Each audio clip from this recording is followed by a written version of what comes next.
Coming up next on Headline Humboldt, we bring you our recent conversation with Larry Doss, area businessman and candidate for 5th District Humboldt County Supervisor, as he seeks to unseat incumbent Stephen Madrone. Also, in a partnership with the Humboldt County League of Women Voters, KEET TV this past week brought you 2 candidate forums featuring candidates for Auditor Controller and for 4th District Humboldt County Supervisor. We'll bring you highlights coming up now on Headline Humboldt.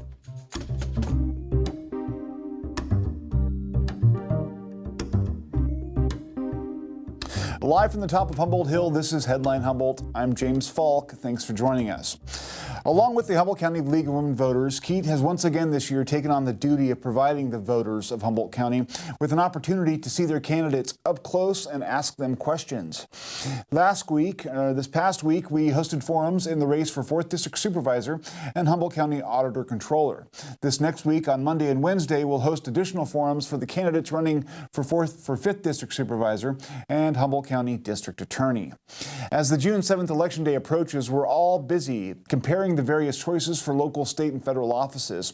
It's on us to choose which of the many candidates has the integrity and strength necessary to best serve our communities. This is democracy at work. But I would offer to our viewers the following point.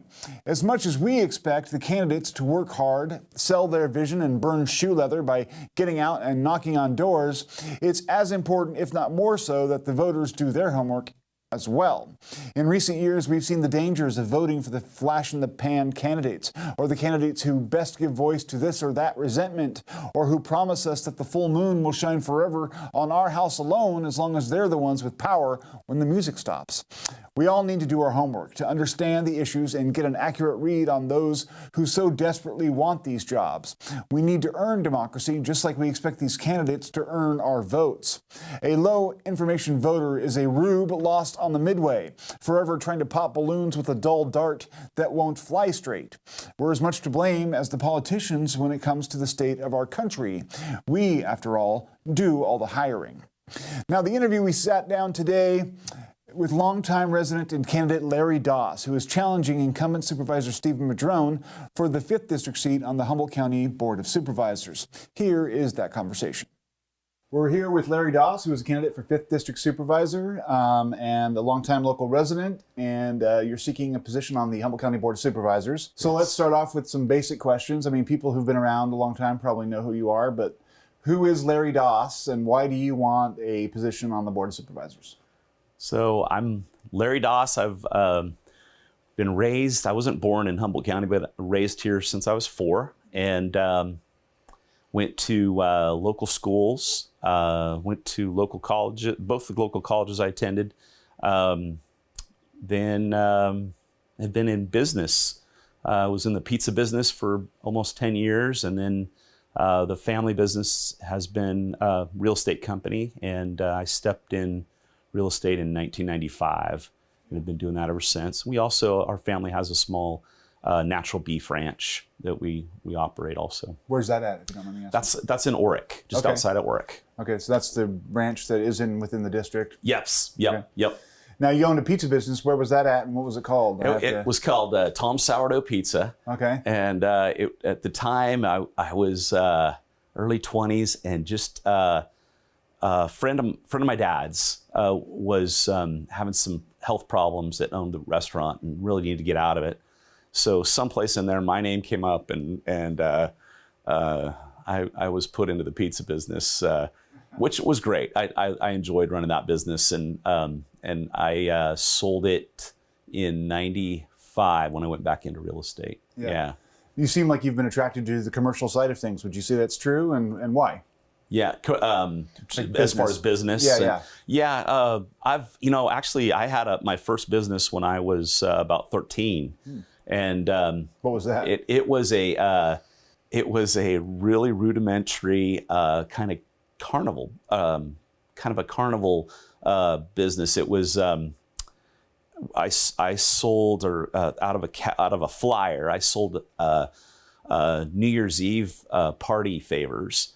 And then also different types of party favors, and I mailed out these flyers to all the businesses, and then they would hit me up with orders, and so I did that for I made up enough money between about 12 and 15, 16 to take care of, working my first vehicle and stuff like that, and all those expenses. So I've been business minded for a long time. I think it's a function that's going to relate really good for supervisor, because I'm asking questions, maybe not out loud, but mentally it's like, well, is there a way we can do this better? I'm always looking for efficiencies, and that's really what brought me to deciding to run for supervisor. Was need some efficiencies. It's getting a little out of hand. Yeah. Now, when you say it's getting out of hand, how would you define that? What are the problems that you think that need to be addressed that you'd be most appropriate to fix? Sure. It's very broad, but just some little ones are just the little bit of information I've gleaned off of the budgets. Is that there seems to me some questions to ask about maybe redirecting how some funds are spent, and maybe pull some savings out of that. As an example, we as a community hire consultants that are from out of the area. Many times they're law firms, to negotiate with our local unions that serve the county. Yeah. And that simply it could be a supervisor job, a two-person ad hoc committee. And that could be done and save the county millions of dollars, frankly. I mean, that's probably close to 1.5% of the budget is done there. So right there, that money could go right back to salaries or whatever. That's easy to put back to work for the county. Yeah. Now, one of the challenges that have faced the county over the years is affordable housing. Yes. And how to encourage growth in the right areas. Right. The housing element, which has been kind of a farce. Yes. Off and on. Yeah. And I know that you're in real estate. So my question is twofold. I mean, you have the expertise to be able to probably thoroughly understand the elements at play and address that problem. But some people might be concerned that you're a little heavy on the commercial side of it rather than the public interest side. Mm-hmm. Where do you fall on that? And how do you think the county can better provide housing for young families who maybe can't buy yet, or that sort of thing? Yeah. So there's a lot going on with that. Yeah, absolutely. And some background stuff for me is that I recently took on some partners that are eventually going to probably buy me out. So I won't have any commercial interest in real estate going forward. But real estate's very exciting to me. I see it as a vehicle to help an individual or family that's growing to step into housing. We all need to have housing. We all need to have shelter. So I see there's ways that we can get people into maybe their first step housing, and look at ownership more so than renting, because that also helps that family unit, whatever that family unit looks like, to create their own personal wealth. And as they do that, they can step up in life, if they choose, into different housing here or away. However, building personal wealth is a great thing to help people just step up in life. And I see that housing challenge that we have right now is a golden opportunity for people that are maybe feeling that they're out of the system and unable to buy. There's ways that we can do that with the county, and we don't have to put millions and millions of dollars into it. We can put, for instance, funds together for down payment assistance. There's a lot of people that can afford the home. They just can't get over the hump of getting in with the down payment. So let's help them as a county, and then we'll work out something with a repayment or a forgiveness over time. Those things have all proven themselves very successful, even in this county. Yeah. So I would love to revisit that. I really think ownership is a great possibility, a great way to improve people's lives right now. However, there's people that don't want to own, and I understand that. So if we can provide more choices, all of this done smartly, I am not in favor of changing our landscape, changing our culture here. I think probably one of the biggest things that's going to change culture is more of HSU changing to Cal Poly. Yes. So that's more of a culture thing than anything. But ownership is a big priority, because I think that can help more people faster and reward people that want to take on that ownership opportunity.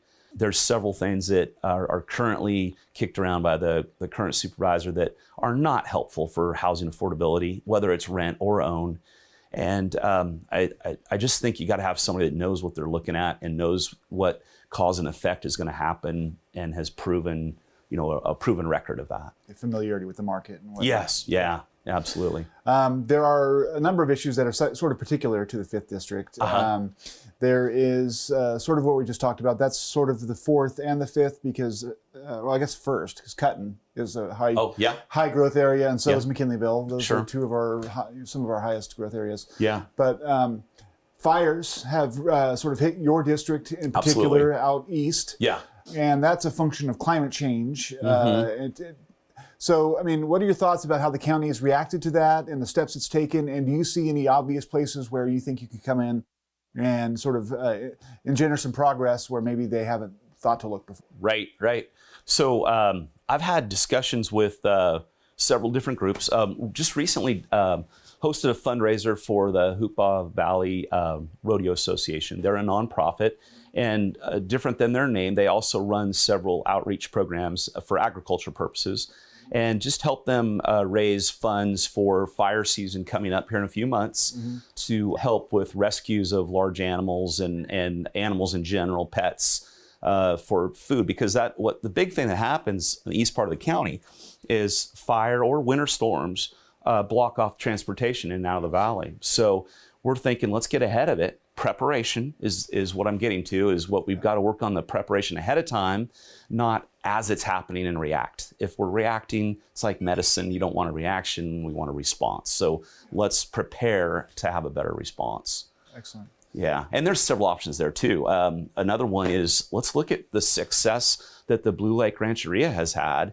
And I've spoken with their chairman as far as let's take their success they've made with their microgrid. Yeah. And maybe let's duplicate that. And one of the things that and I'm just giving you ideas. I don't have groundwork on this. What we want. Yeah. Is that let's duplicate that and let's put that out like maybe the Orleans area in the volunteer fire departments need help drastically on more than just wildfire season. We expect our volunteer fire departments to cover an awful lot of highways just for accident service and then throw in fires. And so they're stretched quite a bit, and being volunteers, I think we need to bolster those up. But what I'm getting at is with the microgrid is maybe the volunteer fire department, those stations maybe are recipients of little microgrids similar to what they did in Blue Lake.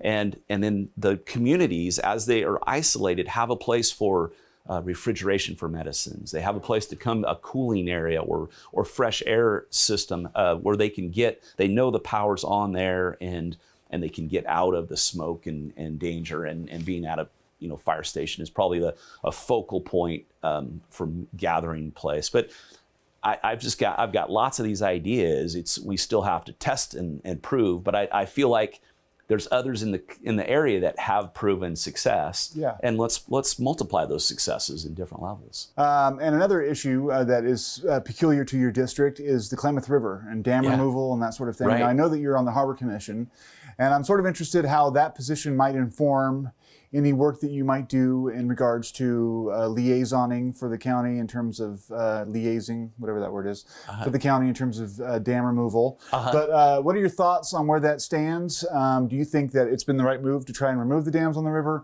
And how is your experience as a harbor commissioner going to help? Sure. Boy, my experience as a harbor commissioner, we deal with a lot of dredging. And dredging is going to probably have to happen there before they remove those dams. There's danger of flooding the river with a lot of sediment, which could just wipe out fish populations. So that has to be done very carefully. It's not just removing a block wall and let it go. There's a lot of material behind those that need to be dredged. We so happen to own, as a county, again, when I say we, all of us own a dredge here on Humboldt Bay that could be modified to be used up there should they choose to do that. And so that's all air quality compliant, all ready to go. And I'm sure the Harbor District would would be interested in entertaining a lease or something to share in that equipment and have a mutual benefit relationship. Yeah. Any other thoughts on the Klamath River situation and what's been going on? Boy, there's a lot of different opinions, and everyone has really great opinions that they've shared with me. I'm trusting the scientists, trusting the tribal leaders, and I'm here to go to bat for them. They definitely need to have. They have a plan. There's definitely plans there that they need to move carefully and really watch that science. But I'm here to support them. So if that means advocating in Washington, D.C. or the state or wherever, that's probably where my expertise would be for them. Yeah. But I'm here to carry the water, so to speak, for them and get it moving back to ancestral flow. Yeah. That'll be quite the sight to see. Yes. After 2002, right? The fish kill. Right. Yeah. So the other issue that is sort of on the docket for McKinleyville, especially, is cityhood. Yeah. There's been a lot of talk back and forth. They've been doing the City Center project, which is developing. Do you support cityhood? Do you think that needs to be explored a little bit more? I know that there's been, some things underway. Where are you at in that regard? And if you're in support of cityhood, how do you think the county can mitigate the loss of those, that revenue if it is lost? Yeah. Really, you got to look at the net desire. And if the net desire is to have that other layer of bureaucracy, then that's one way to go. If the net desire is to have the services and the attention, then it means we need a different supervisor in that district, and that would be me. So we need to have a supervisor that's advocating more robustly for the whole community, and that's the biggest difference. I'm certainly open to whichever direction the community wants to go, and should they decide to go into incorporation, then there's a lot of studies that have to happen to show that it can happen financially. And it's very taxing. So it could be that financially, just the area just couldn't support it. Right now, there's not enough sales tax in that area to support a city. The MCSD does a wonderful job on services, and they are a special district, so it expands more than just water yeah. They handle landscaping, they handle a lot of parks, yeah. The lighting. A lot of things are handled by them. And of course that takes it off the county's daily to do, but I know they work together with the county very well. So, just to sort of paraphrase you and for accuracy's sake, you're basically saying that some of the services or the things that people want out of cityhood could be provided by a more proactive supervisor? Yes. Yeah. And what do you think those things are? What could a supervisor do that's not being happening right now? I've talked to a lot of people in McKinleyville, and public safety is the biggest issue. That's huge. So getting more deputies on the road and patrolling is more visible is huge. And then the support to those deputies on the street, we need to have that as far as back them up with when they have a crime. Just know that they can bring somebody in and they're not going to be in a problem position, that the rest of the law enforcement system will back those deputies up. We have about 30 seconds left, but just real quick, what would be your highest priority once you took office? What do you think you'd most go after right away? The top priority, and I think it filters into everything, is the homeless problem. And I believe if we handle the homeless problem, that's going to handle a lot of medical problems and medical access in this community. It's going to help public safety tremendously. It's going to also help our environment in that we've got a lot of illegal camps in wetlands and sensitive areas that need to be out of those areas for protection of the environment. So I'd like to go after that as my top priority, but just know that fingers out to just about everything else in our community. Yeah, I wish we had more time. I'd really like to get into that with you. I would like to get into that too. Well, thanks a lot for joining us. Yes, it's a pleasure. Yeah, and good luck with your campaign. Thank you. Yeah, remember Larry Doss, 5th District Supervisor. Excellent. Thanks for joining us. Thank you. We'll be right back after this short break.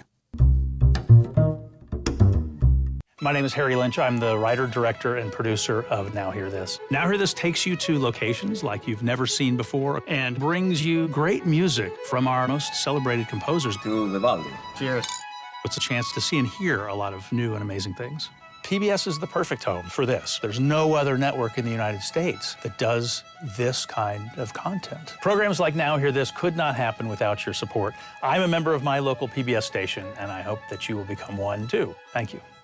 I'm Sandy Vicas-Pedlo, Executive Director of Latino Public Broadcasting and Executive Producer of Voces. We work with filmmakers across the country to find documentaries that explore the diverse experience of Latino Americans in this country. And what affects Latinos affects us all. This couldn't happen without members like you. Call or go online today and support your local public television station. And thank you.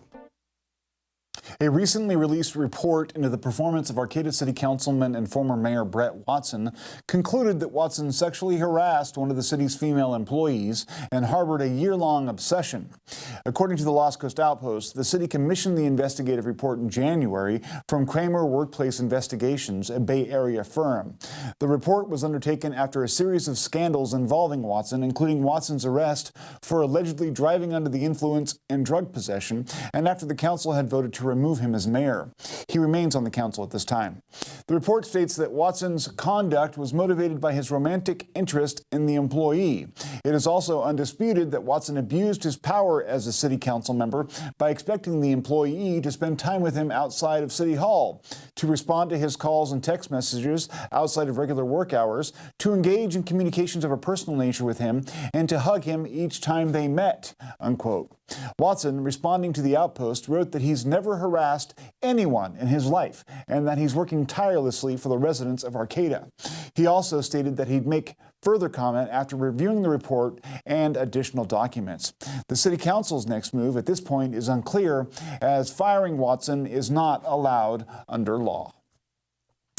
If you missed the candidates forum held earlier this week between the candidates for Auditor Controller and those for 4th District Supervisor, fear not. We've assembled a brief highlight reel so that you can get a sense of what the candidates had to say. First, we hear from Incumbent Auditor Controller Karen Postdomingus and her challenger, Cheryl Dillingham. Timely and accurate information available to the Board of Supervisors is important because they will use that information to make their governing decisions. They will use that information to influence policy and direct the actions of the departments that they oversee. The timely and accurate information is helpful for the public because they can also see government in real time. They can see how the taxes they just paid that year are being utilized in the current year. They can see how their investments in the county government are serving them. How long is it taking for potholes to be filled on the roads that they live in? How long is it taking for the schools to get the resources they need to provide good education to students? All of that is helpful for the public to know in order to understand that government is working in their best interests. So it's important to have timely and accurate information, and the Auditor Controller is tasked with bringing all of that information, compiling it from all of the departments and special districts and other agencies that feed the information to the Auditor Controller.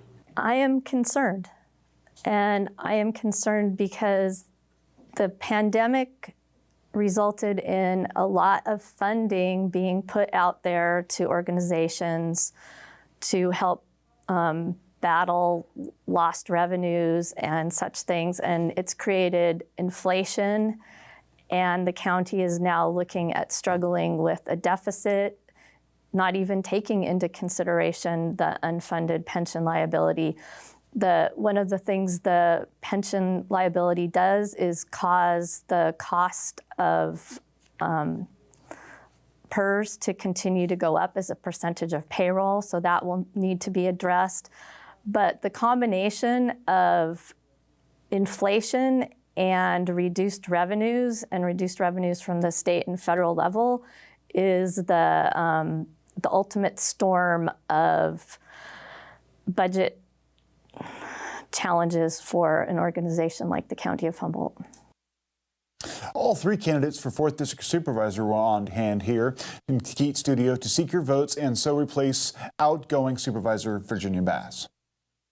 You know, I was on the Transportation Safety Commission for 4 or 5 years prior to my terms on council, and I spent a lot of time on my bike. That's how I ended up being on the commission. That's usually the way that I get involved with things is that I experience them and I want to make a change and I show up and do that. So with that, we created a program. It was called the Heads Up program. It was very successful with all the collisions that were happening at the time. Unfortunately, this is the type of thing that you have to stay with. You have to really keep the education moving forward. You know, we worked with the city to make a lot of improvements when I was on that commission, near the zoo, different areas such as that, F Street, near the golf course. And what I would say is that there's a lot of work that still needs to be done. Transportation safety is critical in our area for pedestrians, bikes, and we need to find a balance with vehicles. Vehicles are going to be phasing out over time with climate change, but it's very important that we move forward. I think I would agree that some of the most challenging situations for businesses that I often hear about have to do with confusing processes and red tape. So I understand that we need to do a better job of communicating our process, making sure that streamlining is happening where it can. Sometimes there's siloing within government agencies for the purposes of protecting privacy or for specific reasons. But where we can improve processes and make them more clear and streamlined, we need to do that. When it comes to economic development in our community, I also think that lack of housing is something that government has created as an obstacle. Past elected bodies haven't moved quickly enough to create the opportunities to develop more housing and to change our zoning and our land use policies to allow for more housing. And now we're seeing a time when, you know, our workforce housing is just inadequate for our needs. So I think that is hurting business recruitment very substantially in our community. Some of our biggest infrastructure needs are our bridges that need to be repaired and replaced, also our roads. Those have been deteriorating for the past few years here. So those are a couple of the biggest things. The other thing that is very important to do, which we have started on that road, and as a member of the RREDC, the Redwood Regional Economic and Development Corporation, we helped bring other airlines to Humboldt County, to the airport there. With Greg Foster's help, with his diligence and drive, we were able to attract many other destinations, which is super important to help this area for flying in and flying out. It's important that those professionals that are working from home have a way to get into the urban areas or cross state in order to meet with their offices. On Monday and Wednesday of next week, we'll host the forums in the race for 5th District Supervisor and the race for Humboldt County District Attorney. The coverage starts at 7 p.m. on both nights and, of course, extend into the week after that as well. That's all our time for this evening. Thanks for joining us. Stay tuned, stay informed.